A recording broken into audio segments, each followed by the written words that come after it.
Chiral columns are high-performance analysis tools.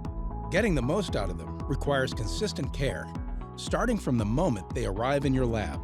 How do you set up a new column for success?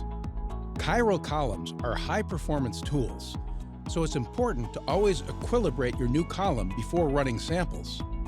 Flush with your mobile phase until the baseline and pressure are stable to ensure your results are reproducible. It's important to note there is no set rule for how long it will take for a column to achieve stable baseline or pressure, but generally normal phase HPLC and SFC columns achieve stable baseline faster than reversed phase mode columns. Once set up, which solvents are compatible with your column? Always check your manual first. Solvent choice is specific to your stationary phase. While traditional coated columns are restricted, immobilized phases like Chiral Pack IA or IBN are stable in almost any organic solvent, including tetrahydrofuran and dichloromethane.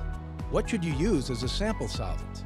For the best peak shape, your sample solvent should be equal to or weaker than the mobile phase. Injecting a sample dissolved in a stronger solvent can cause peak splitting or distortion. If your column stops working properly, can you restore it? Loss of selectivity or peak tailing is often caused by contamination.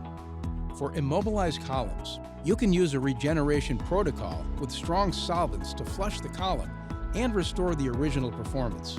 For coated columns, we recommend contact technical support for some helpful tips. Do you really need a guard column?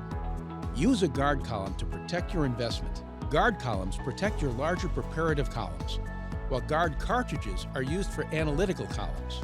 Both act as a sacrificial layer to trap impurities and particulates at a fraction of the cost of a new column.